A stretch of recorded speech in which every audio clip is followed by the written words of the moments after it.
हमसे 22 नंबर में एक चेक क्वेश्चन पूछ दिया है। इसके पहले हम सारा सॉल्व कर दिए, ठीक है।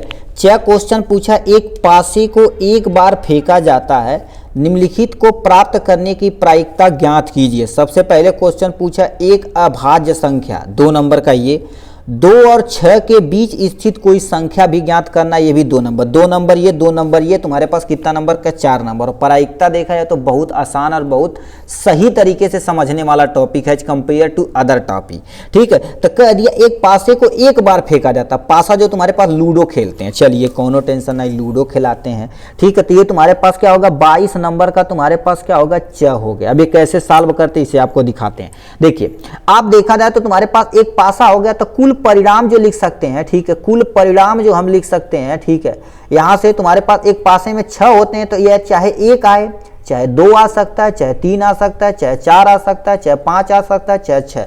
यानी देखा जाए तो पासे में यही होता है ना, जैसे पासा हो गया तो 1 2 3 4 ऐसे ऐसे पलट के बार बार लूडो खेलते हैं, ठीक। यही तुम्हारे पास पॉसिबिलिटी होती है। अब हमसे पहले क्वेश्चन तुमसे पूछ दिया अभाज्य संख्या, तो हम क्या कर देते, इसमें पहला जो पोर्शन दिया है तुम्हारे पास एक अभाज्य संख्या है, ठीक है। एक अभाज्य संख्या, इसमें तुम्हें क्या कर देना, फाइंड करना। तो अभाज्य संख्या तुम्हारे पास क्या हो गया, 2 हो गया, 3 हो गया और ये तुम्हारे पास 5 हो गया। यही तुम्हारे पास होती है ना, कोनो टेंशन नहीं।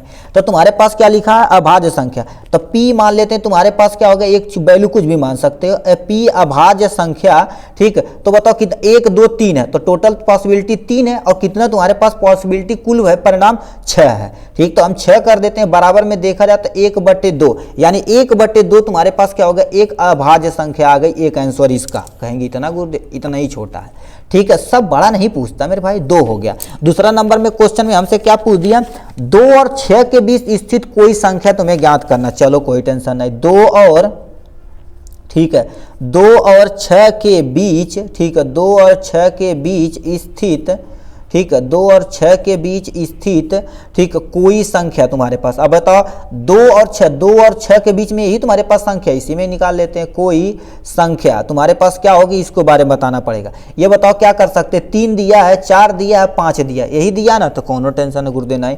तुम्हारे पास 1 2 3 संख्या दिया है, तो हम क्या कर सकते हैं, PE बराबर, या तुम्हारे पास PE बराबर देखा जाए तो हम क्या कर सकते हैं, P प्रायिकता होती है, ठीक। 1 2 3 3 संख्या दिया तो 3 मान लेते हैं, 6 टोटल परिणाम है तो 6 मान लेते हैं, बराबर में तुम्हारे पास कितना हो जाएगा, 1/2, ठीक है। यानी 3 1 9 3 3 दूना 6, ये तुम्हारे पास क्या हो जाएगा, 1/2 आ जाएगा। यानी पहले का जो आंसर आएगा तुम्हारे पास क्या हो जाएगा, 1/2 आ जाएगा यहाँ से, और दूसरे का आंसर तुम्हारे पास कितना आ जाएगा, इसका भी 1/2 आंसर आ जाएगा यहाँ से। तो ये एक आंसर ये, एक आंसर ये, आपका टोटल कितना भरने से 4 नंबर भर गया। बस इतना छोटा है। इस पे ताश से भी क्वेश्चन पूछा जा सकता है, परिणाम से भी पूछा जा सकता है, यानी ओवर, मतलब जो एक ओवर में कितना गेना होता है, कहेगा चौथे गेने में चौका लग गया, छक्का लग गया, तो ऐसे भी क्या होगा, प्रायिकता में क्वेश्चन पूछा जा सकता है। चलिए नेक्स्ट क्वेश्चन देखते हैं भाई।